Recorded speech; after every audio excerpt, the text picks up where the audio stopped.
Hey, this is the first episode of My Mama Said official in a new studio. Compliments of Mama Ward, my lovely mother.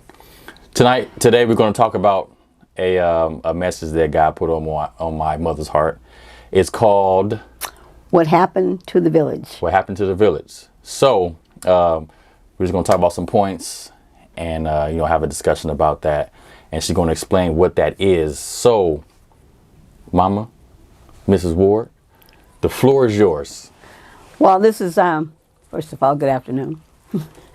This is something that has been going through my mind for a while as I look at our young people and the difference in the way things were when I was young and the way that they are now.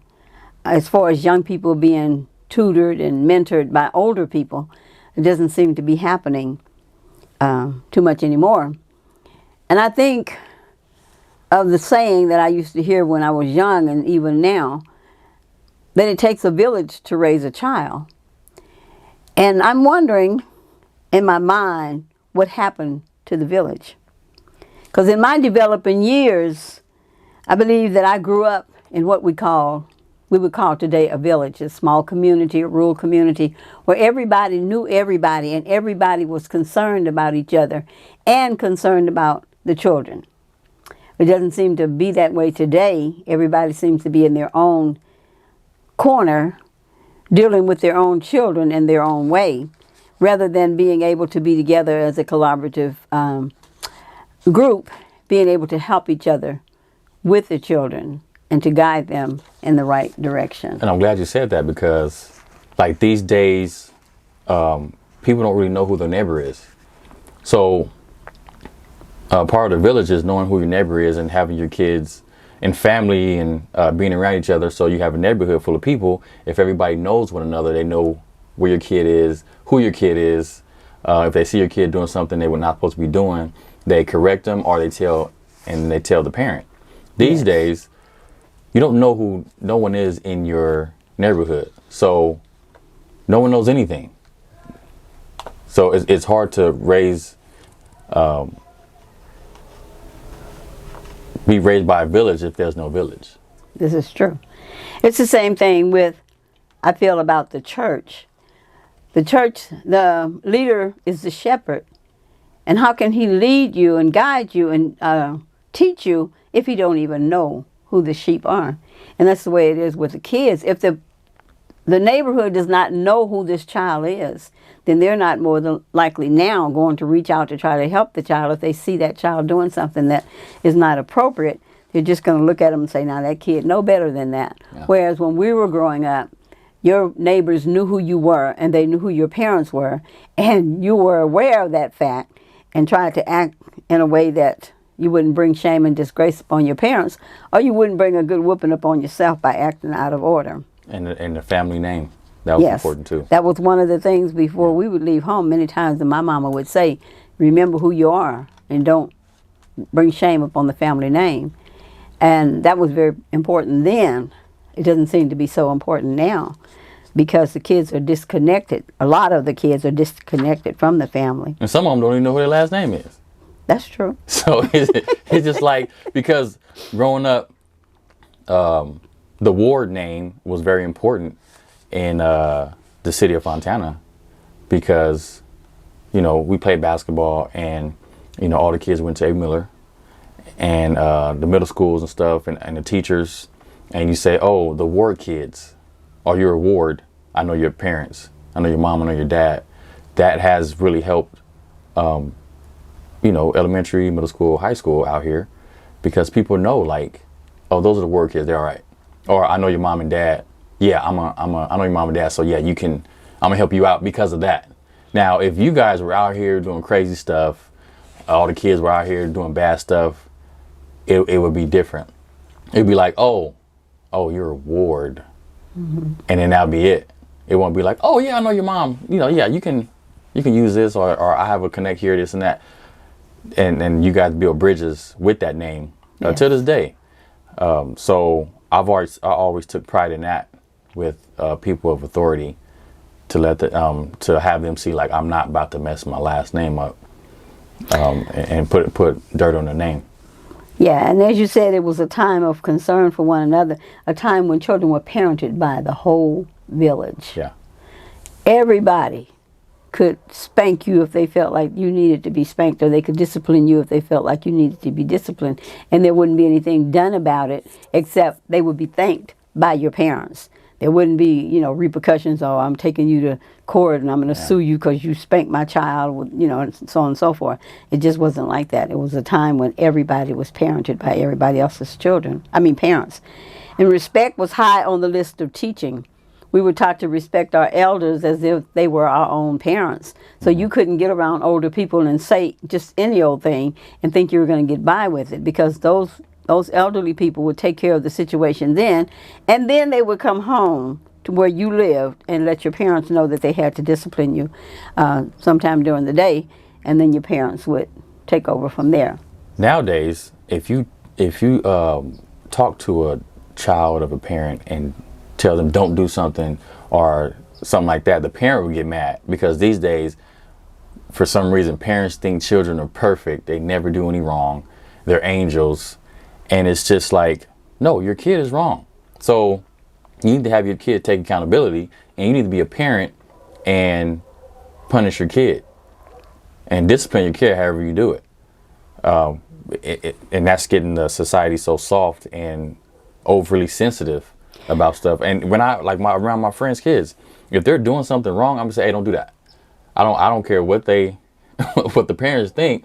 My job as a man and an adult is, hey, if I see a kid doing something wrong, hey, don't do that. And I explain to them why you shouldn't do it, so they know. And that's one of the problems now. We have a tendency to say, well, it's not my business. It is none of my business. But it is, because these children that we're bringing up, or grandchildren that the grandparents are bringing up, these are going to be the leaders of tomorrow. Adults, yeah. And so if we don't correct them now, they carry that bad behavior over into their workplaces. They carry that over into the whole neighborhood. And it has a bad connotation, for their lives, when we could have helped to correct those things when the children were younger. And I think we're going to be responsible for that when we get up out of here. I think God was like, hey, at this moment, you had an opportunity to tell that person no, or help that kid out, but you didn't do it. So that's going to be something else that's on your plate. And just like the Bible says that we should not be a bad example before kids, that it'd be better to have a millstone around your neck and be cast in the middle of the sea than to cause a little one to stumble. The same thing, if we see them doing something wrong and we don't correct them, then there's a repercussion to be paid for that. That same kid might be the one that break into your house and rob you because you saw him steal a piece of candy at the store and you didn't bother to say anything about it. So he grew up thinking, okay, it's okay, I can get by with it. And the next thing you know, he might be over trying to rob your house. So we're going to, she has a lot to say here in this. She wrote a lot down, as I can see. But she's going to read a couple of passages, maybe like one or two, maybe three. And just let us know what God put on your heart to write down. Well, one thing is rebuttal. Rebuttal was not allowed between parents and children. For whatever the parents spoke, that was the end of it. Yep. But now we feel like we have to bargain. We have to give them an answer for everything. We have to bargain with them. We have to bribe them and all of this.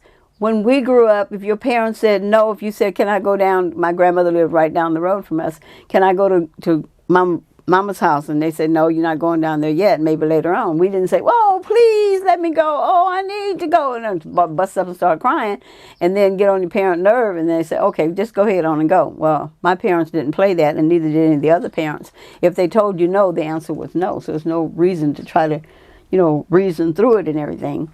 Now, and like I said before, when a parent or grown-up said something, it was basically taken as the law. Yeah. I didn't always agree with that, but I had to keep my mouth shut, because I was a child. But I didn't necessarily believe that just because a grown-up said something that it should be taken as law, because many times they could be wrong just like anybody else. Yeah. And with me, I don't bargain with children at all. It's like, hey, because I'm not a weirdo, so I'm not going to tell you something that you're not supposed to be doing. Mm-hmm. If I say don't do something or don't do that, don't this and that, I expect you not to do it.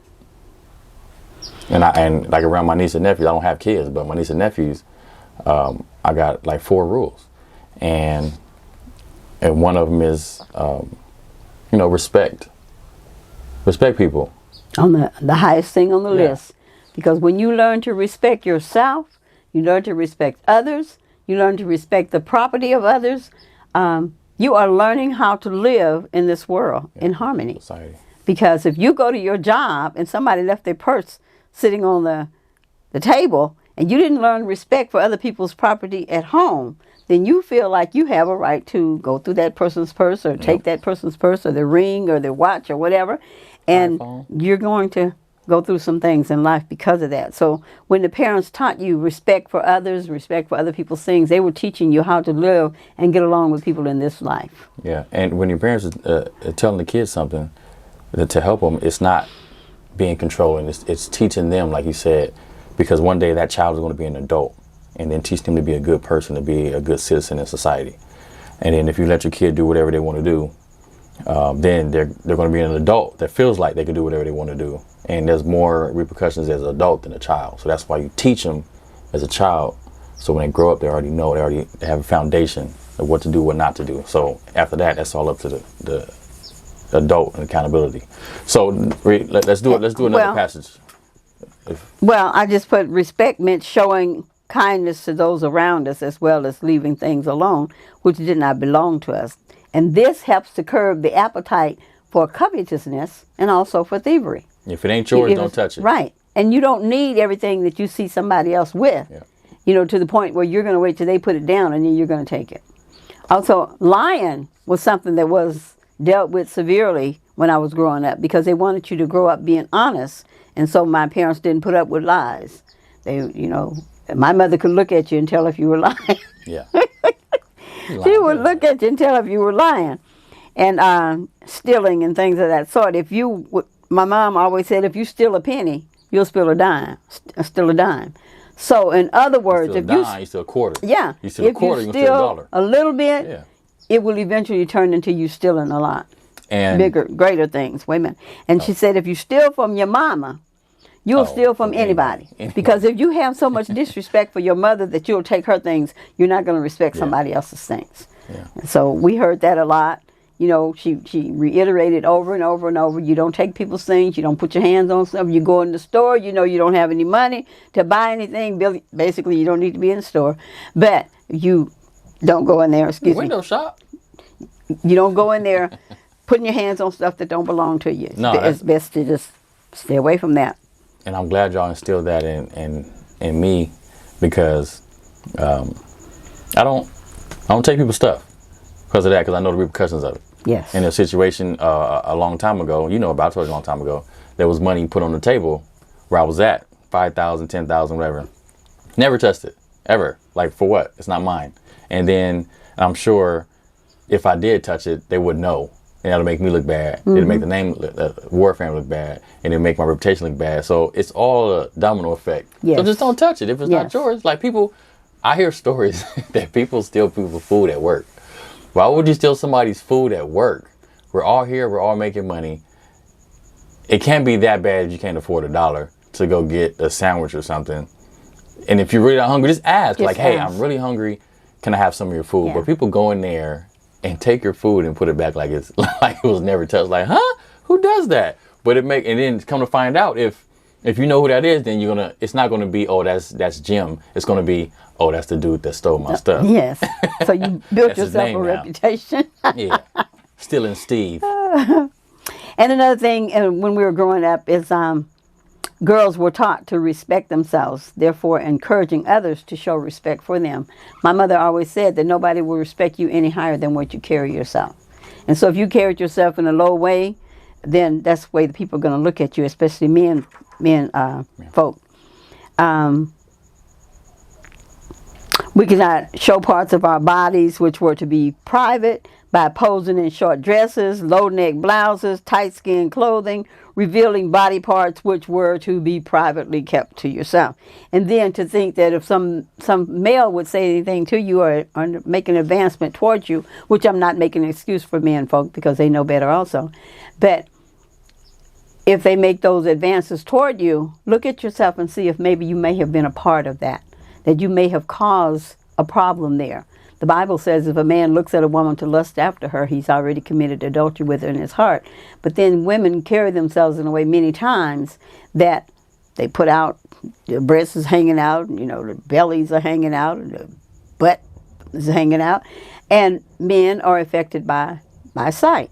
So we have to be careful in that, and I'm so grateful that my parents taught me in that manner. And I know some people will say, oh, you're just old-fashioned, but I'm so glad that they taught me in that fashion, and I carried that throughout my many years. And I've, you know, been very careful around the opposite sex to try not to cause them any problems.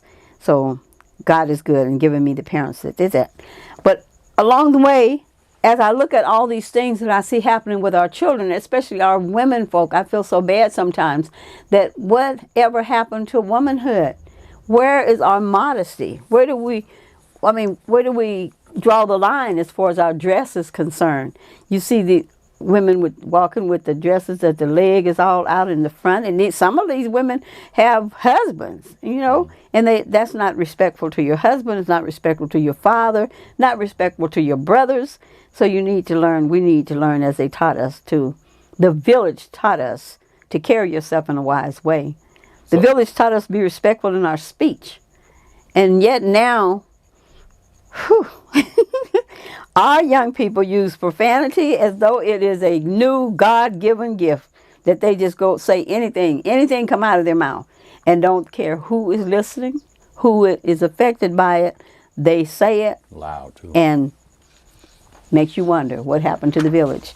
Did the village stop teaching, or did the young people stop listening? I think it's we're going to try to wrap it up here, but overall, I think that everything plays a part. The parenting changed, the laws changed, acceptability changed with different stuff, and sensitivity changed, and everything changed to where, of course, the devil working real hard to change everything like that. But everything changed, so now things that wasn't normal is normal now, that shouldn't be normal, and it's changing the directory of the village. But a lot of it changed because we as a village changed. Yeah. You know, we stopped doing the teaching. We began to take part in whatever we had once taught the children not to take part in, you know. If your child hear you cussing, then they think it's okay to cuss. Yeah. So after a while, they start using those words, and then when you hear it, you're shocked and you want to spank the kid, but they heard you say that. Yeah. You know, if they see you dress in a certain fashion, or if you see the dad drinking, boozing it up, when they get that age, they want to drink too, because it makes them feel like they're big and they're grown up and they're being more like the men of the neighborhood or whatever. But it's not good for them. It's leading them down a road that could be destructive along the way. So that's it for today's session of My Mama Said with my mama, Mama Ward. Appreciate you coming on, ma'am. Thank you very much. And I'm glad to be able to have this opportunity. I wrote this all last night because I was just thinking about what happened to our kids. Is it the village, or is it that they just decided they're not going to listen to the villagers any longer? The parents ain't doing their job. They're going to blame everybody else. It's a big responsibility. So, thank you guys for looking, listening. You guys have a good day. God bless you. Bye.